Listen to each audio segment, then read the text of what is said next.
Hello, friends of the Nightingale, Realmwalkers, gaming enthusiasts, and just general information seekers. Welcome to my channel. My name is Epic, and I am glad that you joined me today. I hope this isn't the last time I get to see you, but more importantly, I hope this message finds you well and satisfies some corner of the internet that you were looking for today. If it does, I hope you like and subscribe. This will be the first of many discussion-leading videos I will be making for Nightingale because I am more excited for this game than I have been for any game in a long time.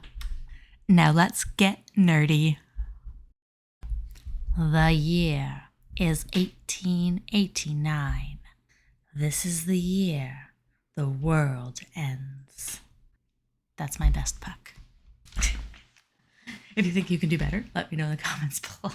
I'm sure anyone can do better. Well, considering it's the end of 2023 and there's no end to the world in sight, give it a few months? Ooh, too soon? I think it's safe to answer the most apparent question, which is, this isn't Earth. This game is set in an alternate history. Basically, we will see some figures that we can recognize from our own history, but their stories will be different. This history and this timeline has been affected by the presence of the Fae and their magics. That's magics with a K or a CK, whatever. People get weird about their lore spelling, even though it's phonetically the same. I prefer to create instead of getting stuck in a perpetual state of being so burdened by lore that I myself become an NPC. The whole point of lore is to make a mockery of it with your main character. The whole trope of main characteritis is that they are different in some way from every other person you come across. So to that, I say, forget lore and spell your magics however you want. Well, now that most of you are gone, let's get back to it. The Fae and magic have been intertwined with our world, which means, and I am not the be-all end-all source of alternate timelines, but about a couple thousand years ago, or a couple millennia ago, I think is how they say it, a multiverse effect happened.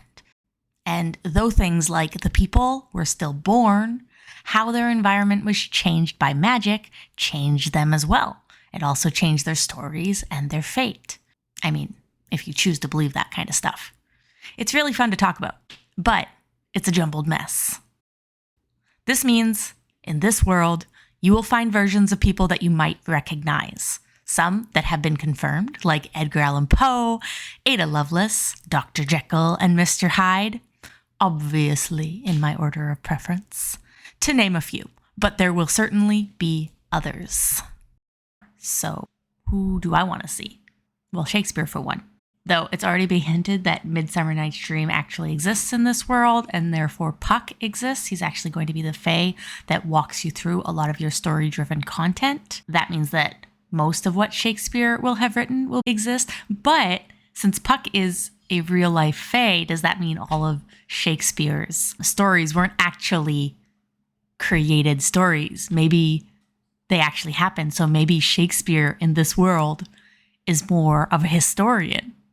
Like, wouldn't that be pretty cool? I want to see Dracula.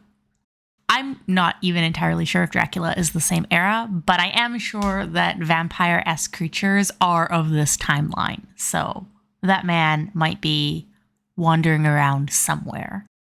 Dr. Frankenstein is another one, or the writer who wrote Frankenstein.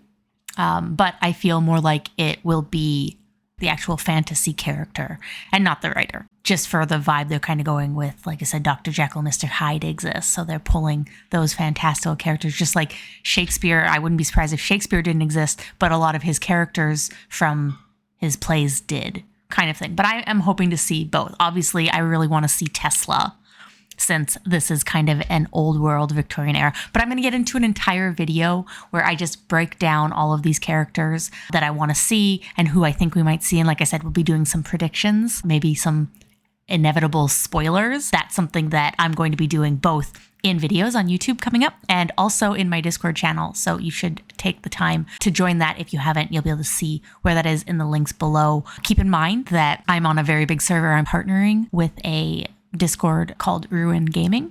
that I have been a part of for a very long time. So we are partnering on this, and the Nightingale aspect, which I'm creating about 10 channels for and multiple voice channels for people from this community that want to experience Nightingale together and want to story build and kind of want to talk about these predictions and this lore.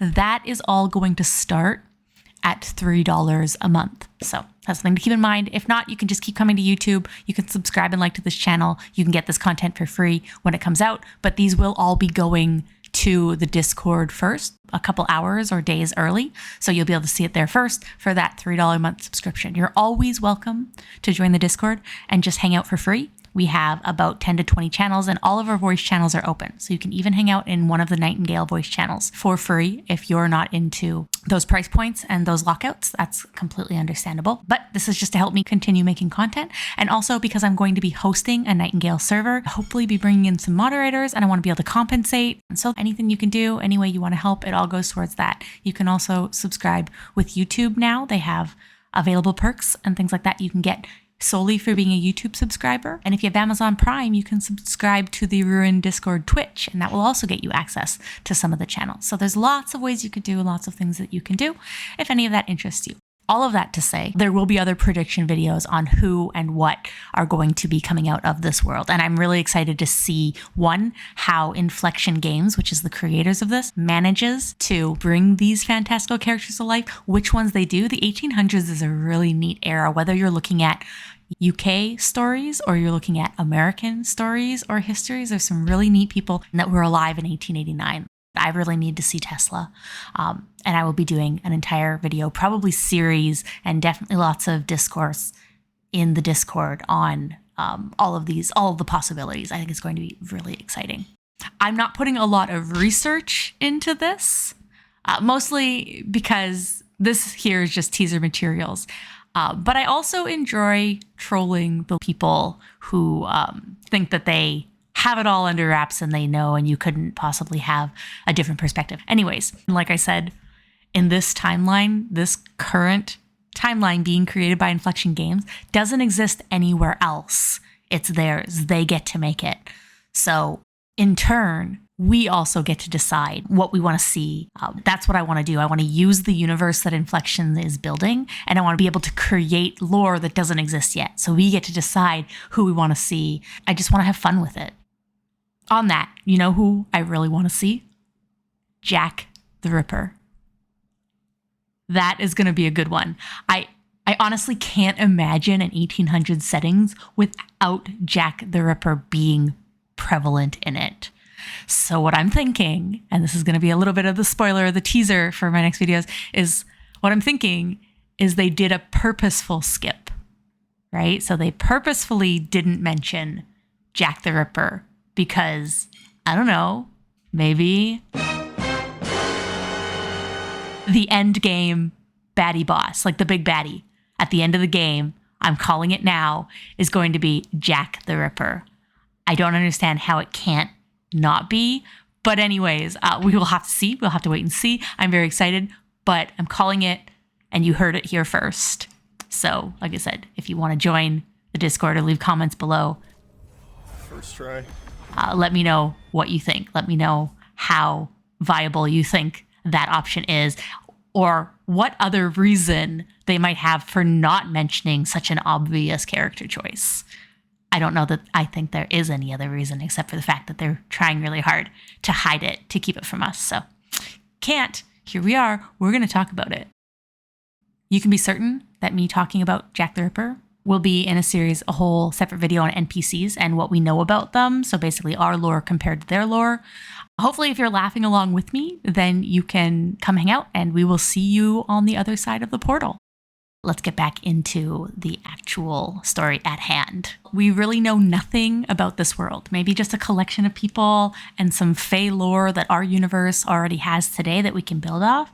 But if butterflies have taught me anything, it's that Inflextion Games really gets a clean slate here. They get to start with a handful of people that we recognize, but just like Jack the Ripper, no, I'm not letting that go.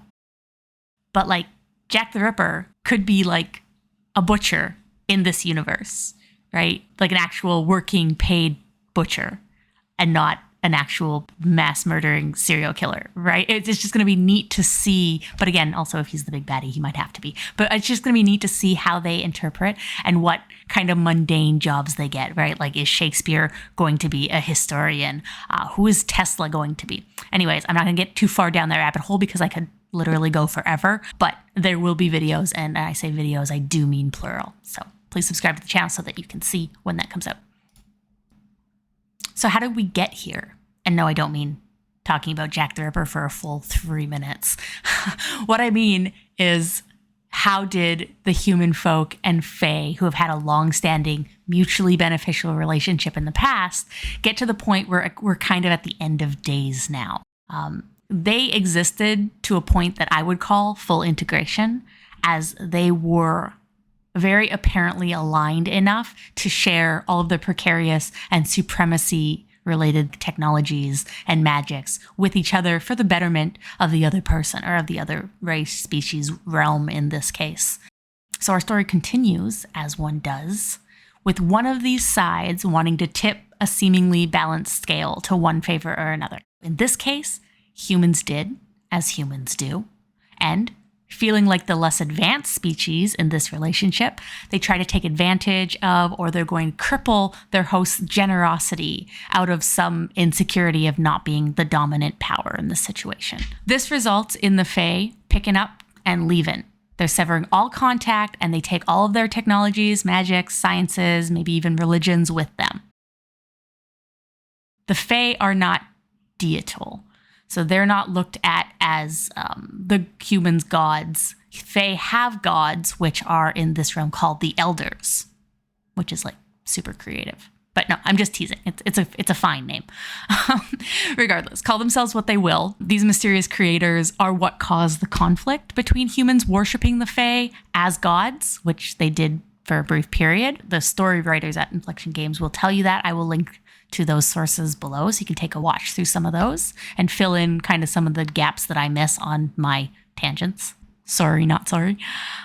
And what they want to do is, instead of once seeing them as gods, now they want to take them over in hierarchy, right? So now they want to become their gods. And I mean, why wouldn't you, right? If you see this group of people, it's like, oh, well, they also worship gods, and their god is literally called the old guy, right? And we're humans and we're old guys, so why can't we be more powerful than the Fae, and then the Fae can worship us, right? That logic is totally sound. Never once happened in the history of ever, right? Anyways, so the sources say that the first humans did worship the Fae at one point, and in return for that worship, they were taught magic. But these humans did get greedy in that power exchange, proving, as humans do, that they just weren't maturely ready for such advanced knowledge. This is a pretty standard story so far. It's the hero's journey type of stuff. What we do know is that due to this turmoil, the Fae vamoosed, right? They disappeared. They took all their tech with them. So everything they left behind all went to ruin. So all of these Fae portals and all of these random ruins and hieroglyphs that you see are all deactivated and scattered around the world. And no one knows what they've done. For how long? Long enough that I would wager for there to be no more living memory of a time when Fae and human existed. So it would have to be like generationally removed. And I think the developers have even said it's been millennia since the Fae and humans coexisted and shared the knowledges that they had. So now this is just Atlantean folklore and cautionary tales. So humanity was left to advance on their own, and advance they did, making use of what remained. This is a Victorian era game where you can tell that there is a higher degree of technology than, say, what we had. The whole point of that being an alternate world or an alternate reality is that they obviously used that magic or had residual magic that helped them advance their technology to a place where I would even vouch to say humans as a technological race or technological realm is a lot more advanced in the 1800s or 1889 in this case than even we as humans are today. And this takes us to, what is Nightingale? Nightingale is a city. It's a mecca, and it's a last hope of humanity. Suddenly plunged into the slowly encompassing what this game in Inflextion Studios is calling the Pale, I'm putting it air quotes here, not understanding what it is or how to stop it. Though, if you want to talk about stopping it, I would say, again, subscribe, check out my upcoming video. We will be talking about my exact feelings on the things they call the pale lodestones. There'll be lots of predictions to come between now and February 2024. Humans are then left with little choice but to activate these Fae portals with what little steampunk Victorian technology they have, hold their breath, and jump. Because we all know you don't just walk through a portal, okay? So whether or not we start in the main city and we risk the portals to go and find help from this pale, or if we're scattered on Earth and we took the portals as kind of a last resort trying to escape this miasma and get to the promised land, which is Nightingale, and say, we haven't been there in a long time, or like any zombie movie, right? Let's talk about it. So there's the place that when the zombie apocalypse hits, everyone's like, but this place hasn't been touched and it's the promised land and it's the Mecca and we'll be able to fight off the disease. And I hear there's some scientists, to not get too deep into it because we will have videos covering specifically this. There is a little bit of back and forth on if we start in Nightingale and we take the portals to try and save the rest of the planet, and we go through these portals with the hope to ask the Fae for help finally after all these years. That's what I'm leaning towards. I'd love to see it. But there's also the other side of that, which is we're out in the world, and this miasma, or the pale, kind of like the Google, right? The pale, I'm using air quotes here if you can't literally hear it in my voice. I'm doing it every time. The pale. Anyways, I'm distracted now. If we're out in the world and what we're trying to do is use these portals to get back to Nightingale, because Nightingale is going to be the place that can protect us from this mist. I personally would love to see us start in Nightingale as our story. Maybe not before we get to the portals, maybe as like a backtrack, but I would love to see Nightingale in more, because what I have seen of it is just beautiful. I would like to experience the old Victorian cities for myself, and all the really neat infrastructure and how that can be changed with technology for myself, maybe before it's taken away. So for me, I want to be the Realmwalker, which are the people that in the past have kind of gone into the realms to figure out what they are and intel gather, kind of like the architects of this world. I would like to be either from a long line of Realmwalkers, and we haven't Realmwalked in a long time because of the whole Fae thing, or I'm just in the city for some reason, maybe learning the sorcery that comes with it, because it's, again, the Mecca for all of those things. And then all of a sudden the pale hits, and now I'm not only stranded here, maybe I have family somewhere else, but now it's kind of, I'm the last hope for humanity, and the only thing we have left to do is go through this portal and beg the Fae to help us save humanity. But two sides of the coin, that's the one I would like to see. What we do know, the city falls, as the hero's journey denotes that it must. The hero's journey, by the way, is a great philosophical concept on the human hubris, motivations, and overcoming obstacles on your way to victory. It's great stuff, and something that my sponsor, Guild Ruin Gaming, bases their own philosophy, leadership style, and gameplay on. Regardless of how we got here, now we've taken the first steps through the portal hoppers, because we are not portal walker-throughers here. And now we are lost in a labyrinth of alternate dimensions. These are Fae dimensions. And all we want is to try and get home, or in some cases, try and get to Nightingale, the salvation of humanity. We do all of this while discovering what became of past Realmwalkers, and of course, worrying what has become of our home back in Nightingale, and our family. Maybe a cat we forgot to feed. So we step through this portal that should take us to Fae worlds, not to be confused with Disney World. If you know anything about the Fae, more videos to come on Fae lore that we can start intertwining and connecting to this Inflextion world. Jumping through an endless series of realms that you will need to survive in. You are lost in a multi-dimensional universe and have to find your way through, hoping that the next one you take is salvation before everything is gone, if it isn't already. Okay, sorry to interrupt like actual story with my own personal monologue, but if that's how it is, what a feeling of dread to carry with you through this entire game and all of the story content that's going to go with it.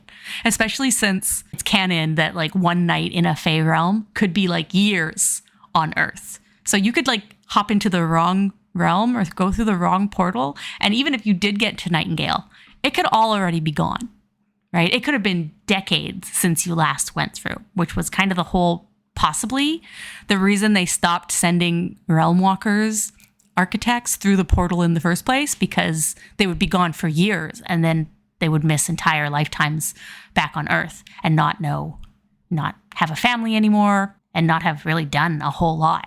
Pretty cool. Pretty neat to think about. Although, like, maybe it is better if Earth is just like gonzo, right? Anyways, sorry. We'll get back to the scene of unknowable dread and the constant panic of uncertainty, meeting Fae-like creatures along the way and trying to figure out who can help you and who seeks to hinder you. Probably so that the Pale takes over. But what do I know? I just play here. All this brings us back to the game. Nightingale. We're talking about the game now. That was all we knew about the city. Humanity's last hope, save the bird, save the world. I don't know what actual mascot significance it'll have, but I'm actually excited to see. I don't know a lot about Nightingale lore, but I have kind of been looking into it because it's got to mean something. So I'm going to come out with some videos again on what I think Nightingale actually represents, as I have seen the bird logo, and I think it's going to be pretty cool to deep dive into that. So I hope you join me.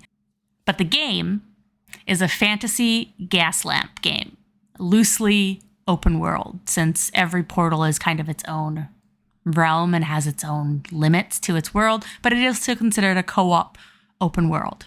It is steampunk Victorian, though, okay, developers are saying it isn't steampunk, but they were saying that like months ago in the early stages, and I'm going to wager that they just didn't know what steampunk means, because this is me manifesting my hope that they just lean into the steampunk elements. I mean, it's what the consumers want, man. Just own it. Back on track.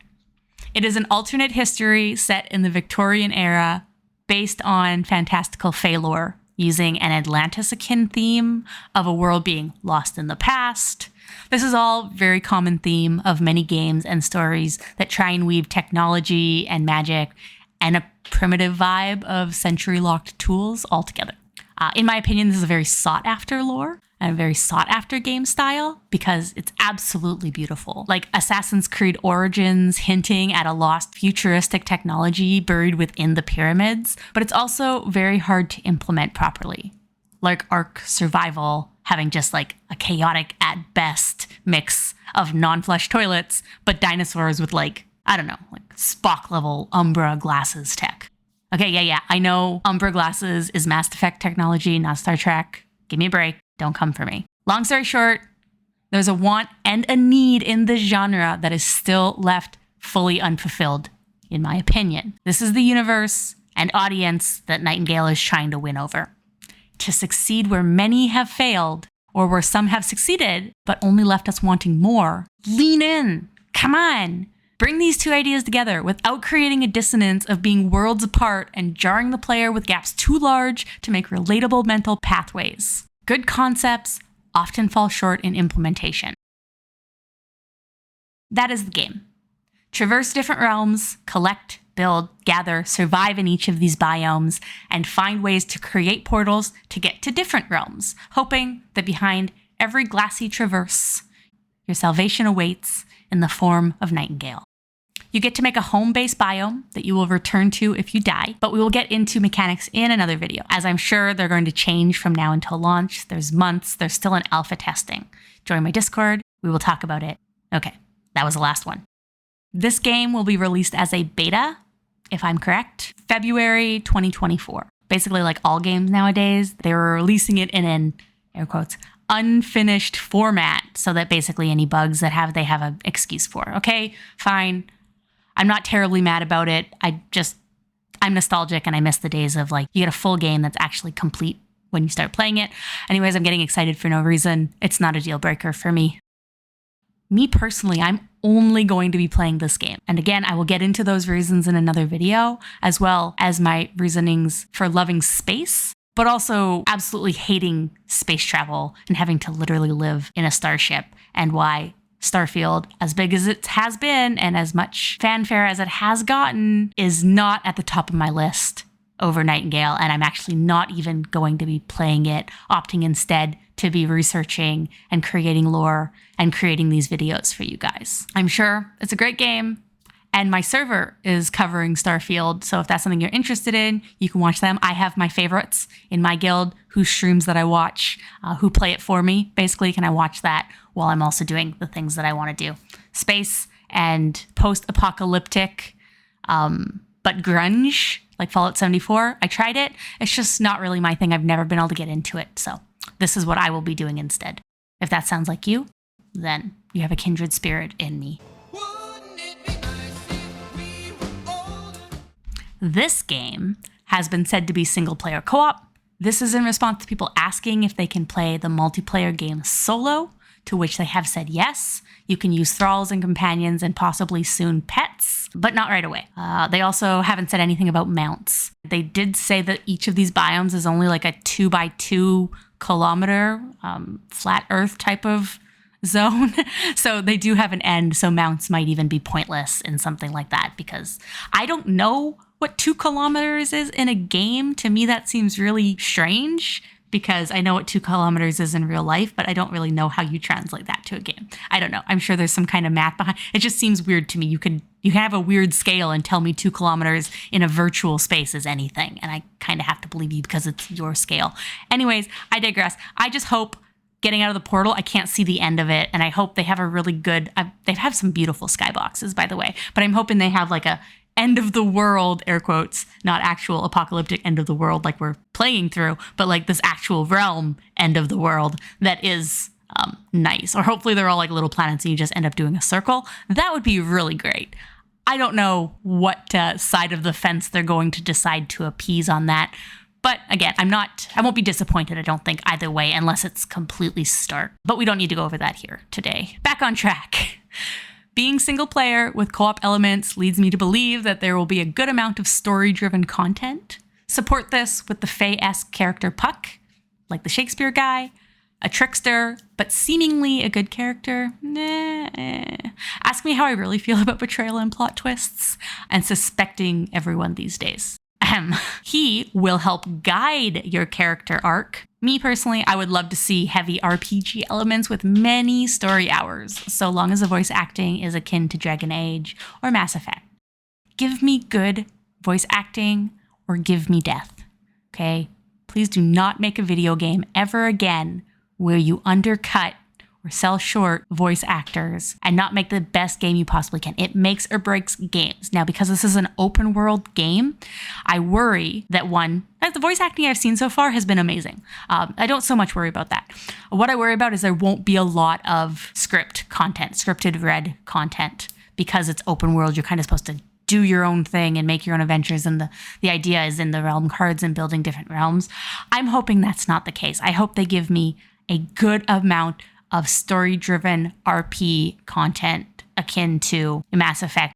Even Assassin's Creed Origins, which was an open world game and you could go anywhere, do anything, and find all these hidden things, had a lot of story content that they just built upon. A lot of variation there that I would die to have represented in this game. And I'm hoping that that is something that they have in mind. The story is really cool. I want to see it. I want to experience it. I want there to be story-driven content that's more than just 10 hours. Do I expect this from a sandbox game? I don't. Can I wish for both? Yes. Yes, I can. This combined with the co-op option of an undefined number of people, so help me elders, if this is a dumb number, like 2 or 4 people max in a group, I don't know. I don't know what's going to happen. I've tried the Diablo thing. Doesn't work for me. Okay? 5 or more, 10 to 12, please. They casually mentioned 6 to 10 per realm. Yeah, that's going to have to change down the line. Not enough info yet to know what the end of the game will look like, which is sad, because replayability won't get you 5,000 hours in a game. If my Conan Exiles game history is any indication, I will be playing this game until I've seen every possible portal combination, seen every storyline, and built a multiplicity of the crappiest architectural establishments this world has ever seen.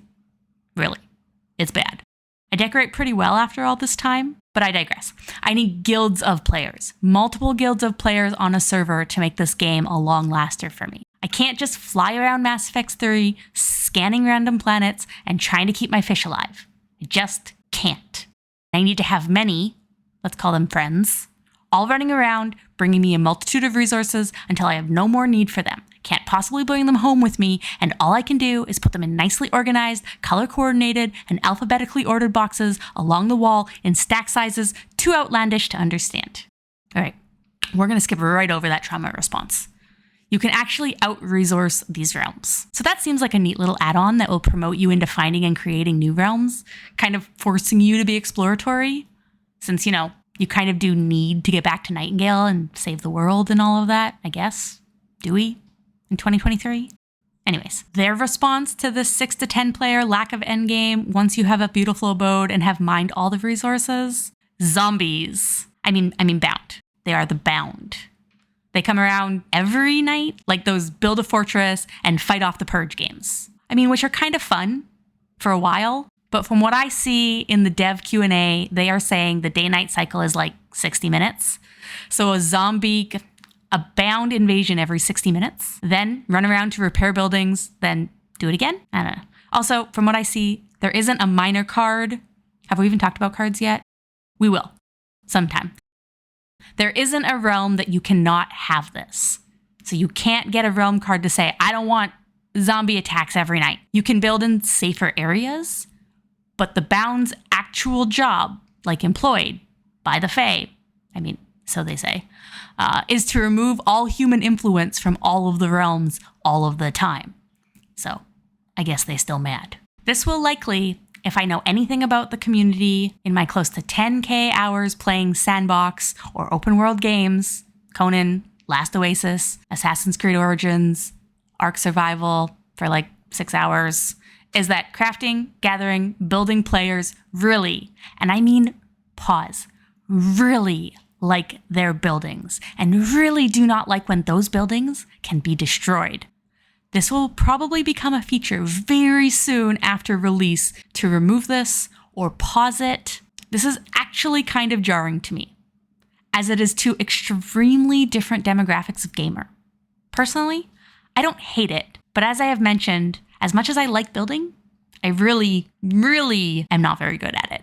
So watching it get destroyed a few times while I wait for the community to pick up their pitchforks and storm the forums might actually be fun to watch. All this to say, let me play with my friends. I'm looking at you, SWTOR. Them establishing chapters in late expansions killed my ability to play with my groups, effectively ruining my enjoyment of the game.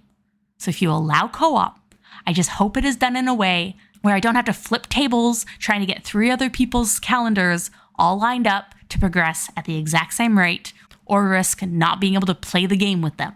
Diablo 4, excellent example of how to make group gaming easy. Awful example in only letting you have 4 friends, and that guild chat, but I'm not getting into it. Let's be better, people.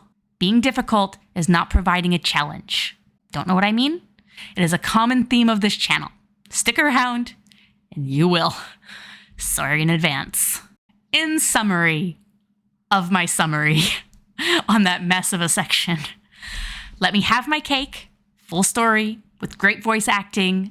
Spoiler, Starfield loses in this category. Hours of story content and alternate endings, and eat it too. An exploratory open world endgame where I can play without limitations to my imaginations, my friends, or any of our personal story completion levels. The last thing we will talk about today, she says, as she looks at how long this video has been so far, is the studio. This is the last piece I want to cover. I'm going to cover it very quickly, and I'm sure it'll come up more, but this will probably more be a Discord thing. So if you're interested, you want to talk more about Inflextion games and who they are and where they came from, that would be the place to do it. So Inflextion Games. On the surface, it is a collective of Bioware veterans from the studios that brought us Mass Effect and DragonAge, which Is this entirely accurate? Nah, I'm not sure. Ask me again how suspicious I am of people these days. I am old and curmudgeonly. But let's give them a very limited look-see, right? See if they are who they claim to be. These two games, Mass Effect and Dragon Age, if you have never played them, spoiler, you should absolutely play them. They are, in my opinion, heavily focused on world building, story-driven characters, and their relationships, with a masterclass in the details. So this would be the Inflextion Studios, or the Bioware Veterans, first foray into the open world and sandbox games, as both of these two amazing games are very RPG single-player focused. I mean, maybe that explains the co-op being second on the list. Lead with their credibility statement? Okay, I can respect that. Still, if the Veterans, head up by Mr. Finn, are the creative geniuses that story mapped either of those two games, then I am just going on the record now to state that I am beyond excited for what this game is going to be. Do I think that the studio suffers just a little bit from the new kid in class and trying really hard to figure out what table they want to sit at in the lunchroom instead of getting a good grade on their math test? Yes, I do. But this video is already long enough. So for now, I won't get into it. But I do. Oh, do I ever. Next time. Do I think that this eagerness to be culturally relevant in 2023, instead of pushing the envelope of gaming and shock value in their game, might be a problem for them? Not really my place to say. I can only hope that this game will be seen as timeless as Mass Effect and Dragon Age have been, without getting eaten alive by cancel culture. That wraps up this particular video.